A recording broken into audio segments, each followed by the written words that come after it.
Good morning guys, it's 9:25 p.m. Today is April 15th 2022. Today is Friday and I'm recording the video for Thursday. Okay, yesterday basically. Today is a Good Friday holiday, right? So let's go here. Overall, ES has established a big balance range for this year. It's the same statement as yesterday if you have been watching previous video. So this is the change, for today. Globex range is important, above buyer. So Globex low was 29, sorry, not 20, yeah, 29. But when I wrote the note, Globex low was at that time around maybe 36 or so, above buyers may become active and below sellers could be back in the business again. So I'm saying above 55, right? That was a Globex high, I think 55 or whatever, 52 or whatever, right?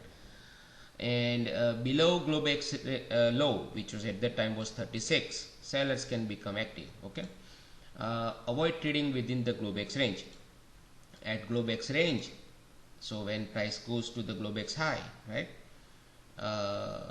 or Globex low, you can also fade that area or wait for a breakout above, below, and wait for a pullback trade. So remember this statement: fading or breakout, breakdown, pullback trade. Okay, I think yesterday's buyers were fake. See, so which is Wednesday's buyer, right? Wednesday price went higher like a trendy up, and then Thursday morning they were still, price was still holding in yesterday's upper range part, right? So there was no signal from price action perspective that price want to go down today, which is Thursday, right? But still I said it could be fake, right? But price has to confirm it, right? We have ideas, but then price has to confirm it, right? And usually I am right when I have a feeling. See, remember, I have a feeling also on Tuesday. After Monday's up day, I said Tuesday could be a down day, right? I have a feeling, and then down day happened, right? Wednesday, I thought I said something is wrong, so up move happened, right? And today I said Wednesday's up move could be fake, right? And then Thursday down move happened. See, so price won't give you the signals all the time. You have to follow the price. Basically, you have to like go into the price, and you have to watch day in day out, as a running memory. You have to keep the memories in your mind, like it's like it comes with naturally, so you have to practice day in day out. It's not easy. See, price action is an art to read it. So, and you have to read it across the time frames, like 1 minute, 5 minutes, 30 minutes, 60 minutes, daily, weekly, monthly, and you have to combine all the time frame to have a view in your mind, and like what is going on at the bigger level, mid-term level, short-term level, and where are the pain points for either side. And based on that, you can basically read it that, hey, today is an up day. So, but then up day, how it happened, why it happened, where it stopped, right? All these things, if you combine all these things, that the next day could be a follow through to the upside or could be complete reversal. Those kind of thing you have to like, it's like a Lego block. You have to understand the puzzles, what's going on, and then you have to like extract whatever you need to extract. So my feelings comes from those angles. It's not like random feeling. But anyway, so that's a story for ES, right? NQ, you have to be careful with NQ. It may break, man. So NQ, it may break. See, ES I said fade the ranges, right? Exact. But NQ, I twisted a statement here a little bit. I said it may break Globex range on either side, right? So at that time, if you look at it, NQ's Globex range was, when I wrote the note, it was, hold on, 295 and 220, right? So let's see, was this 220? 210, right? So 210 and 295, that was the Globex range, right? So 210 was somewhere around here, right? So here I said NQ, so 210 and 295, right? So here I said it may break Globex range on either side, but it has to travel a little bit further above or below, right? So 210. So in this case, after my notes, right, here I finished the note. So after my notes, price break below 210 basically, right, and travel down, correct? So we need to not like little bit travel, but it has to travel down further, right? Then to confirm it that that side is active. Otherwise it could be travel down a little and then bounce back up, you know. So I didn't say fade there. See, this different statement. And then I am also giving you the boundaries. Okay? 295 was the high, Globex high, but I gave a boundary of this. And lower side, 210 was the Globex low, but I said lower boundary is this. So I was expecting price to, even after breaking Globex low, it has to break below this to bring more sellers. Otherwise, buyers can still defend this area, right? So just note down these lines, right?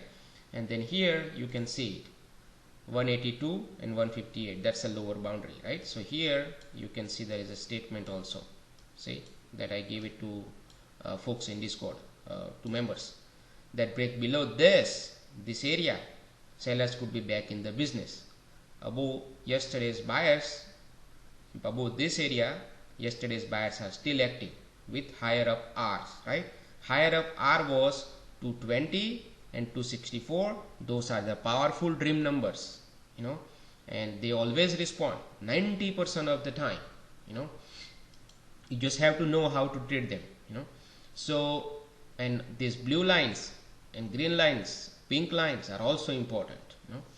So, but these dotted lines are the most powerful lines, you know. Every day I came up with 2 lines, powerful lines, and usually they work, you know, 90% of the time.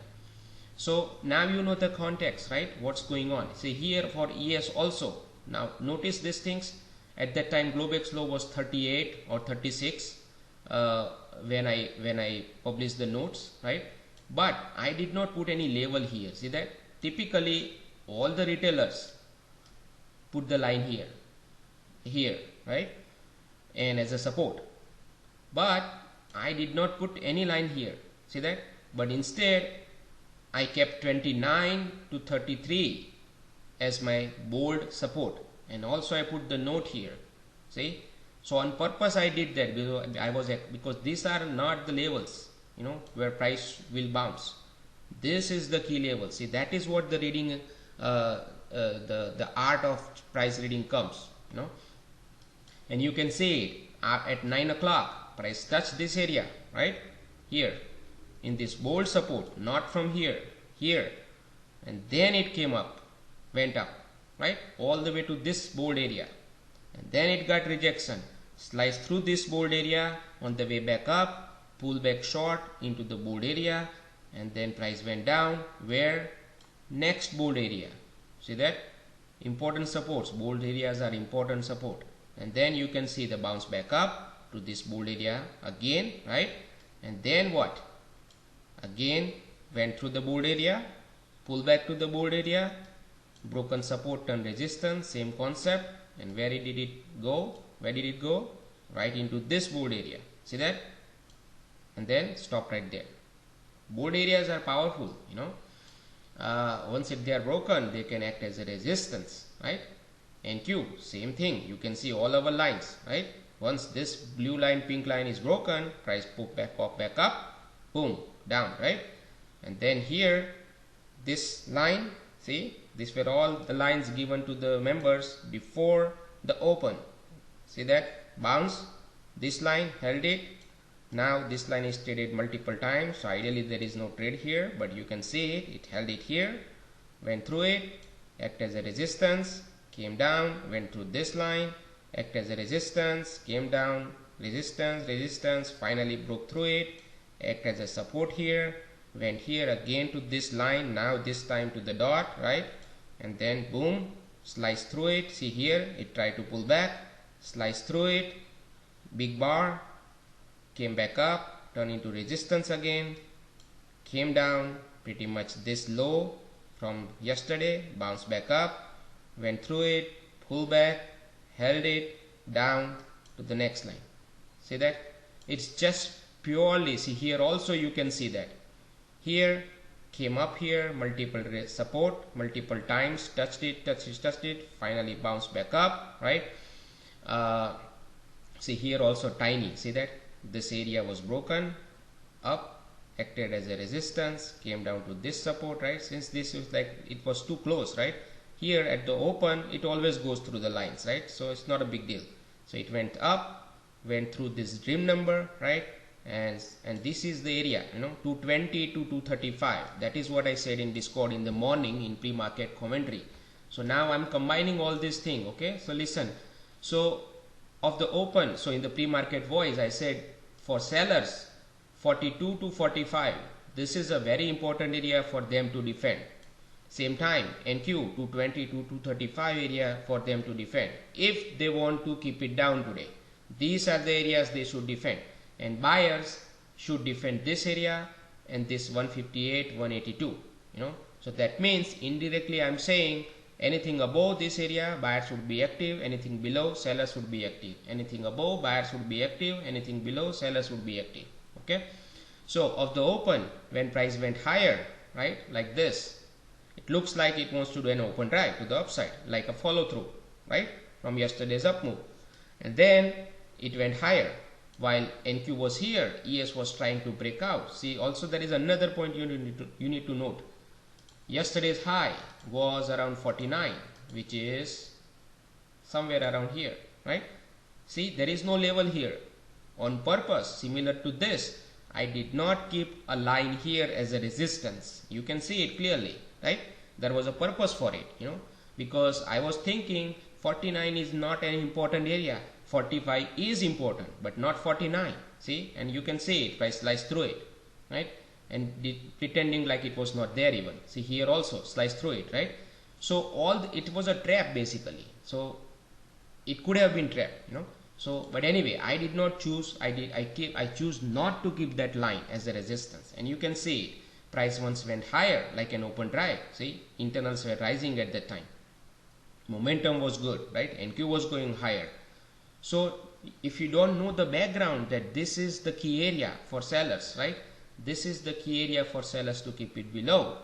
And if you don't know that background for both of them, then all the retailers, I'm sure, they might have gone long right here at yesterday's high when price pulled back like this.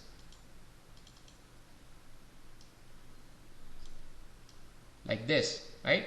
Like morning small balance, breakout, strong breakout above yesterday's high, momentum to the upside, AD is rising, right? Everything was good, correct? NQ was going higher, sliced through this dream number, right? Everything was pointing up. So when it pulled back, right here, it was a confluence with RTH, VWAP and mid, definitely, right? So at 49, since let's say people might have a line here, most of the retailers, they have a line right here as a resistance. The moment price went above it and it's a confluence, they will go long here, most of the retailers, right?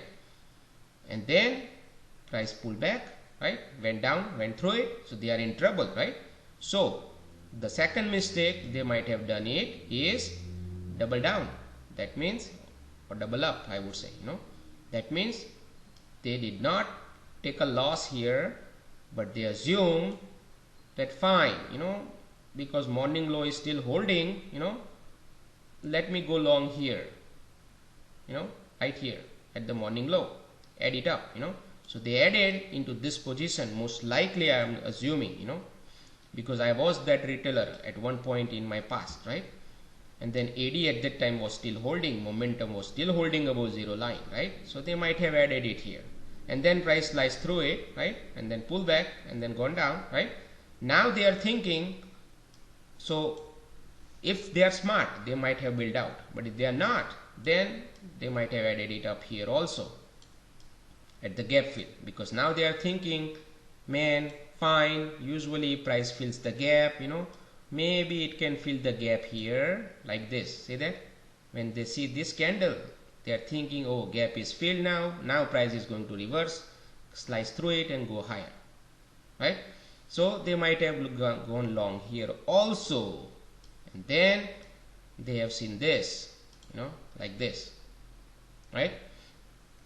Now they are in panic mode and they started puking out. The moment they started puking out, you can see this. See?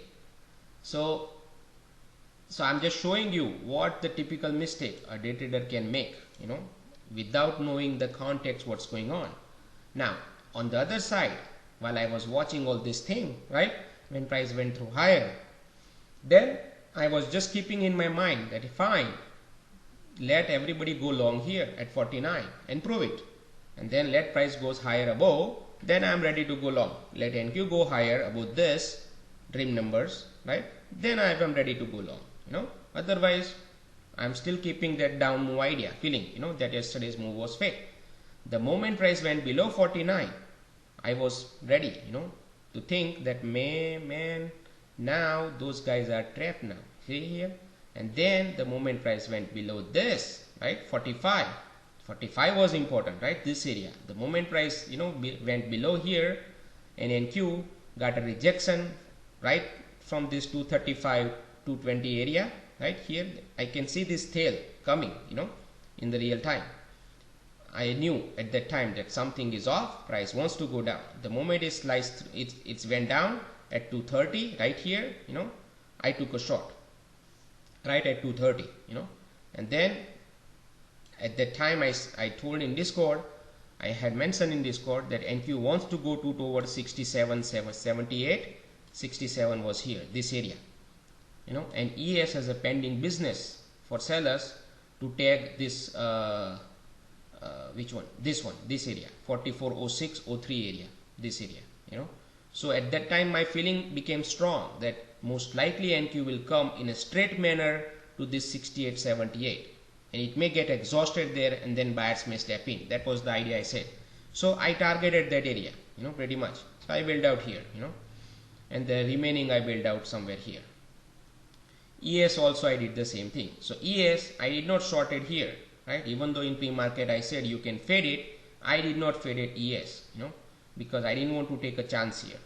But when it went below 45, I shorted at 44, so basically right at this bar 43.50 or somewhere, so right here I shorted it, right, and then I took a profit at 29 when ENQ was here, in this area close to that 78 70 67, 70% of the position off. Then because I knew pullback may come, the way it went down, so I was looking for a pullback into 40 39 40 41 area, but then price only came back up to 38 and then came down, right? So I missed that one. So fine, I don't want to chase it, right? See here I was looking for price to come here, but it did not, it went down, fine. And see here also, here I was looking for 26 initially, but then damn thing did not come to 26 here, right, and it went down. So then I moved it up, then I said, what, I'm going to wait for this VWAP and mid 29 to 31 area, but then price did not came up, it kept coming close and then go down because of NQ 67 78. It was holding that area, damn area, NQ I was looking for, see this was a good shot also, but then later on here I was looking for NQ to come down to 90, 100 or somewhere here into this area earlier, because I only trade up to 11 o'clock, right? So this came up after 11, so up to 11 it was like, it was not above around 90, so I missed that shot also. But anyway, I was good here, I already got a profit, right, full good amount of profit, so I don't need to look for a trade, another trade. But anyway, I was just talking in Discord that this area are better than here now, but then price did not come up, and then pretty much I think most of the users missed this one too, so but that happens sometimes. ES also 29 31 area, finally it came up here, so that was a good shot, but you have to take a risk. with stop above this area, because technically it can pull back to this and then go down, right? But at the same time NQ was also close to 90, so here that was a good shot, you know. But anyway, I was doing my gardening stuff, so anyway I was not near. But and even though if I was here, you know, I shouldn't trade or wouldn't trade, because internals were not liquidation kind today somehow, you know, so that was always a risk. And then coming into the long weekend, it may be a problem too, right? So but anyway, so this was a good short, right? So broken support turned into resistance, short, right? And then target this area, and then when second time it came back up here, you know, that's a 50-50% chance, you know, because of the internals, the way they were holding here, it's a 50-50% chance that this may work, you know, this one. And then later on price went down, right, and then turned this low into resistance here at after 3 o'clock. So this was a good trade, you know, right here if you are trading. And that's it, you know. So that's how it played out. So I did not walk you through all the trades indirectly, but I gave you the ideas, what not to do here, what to look for, how to wait, not to chase price, you know. So I covered it different way today. And that be all for today. I'll see you on Monday.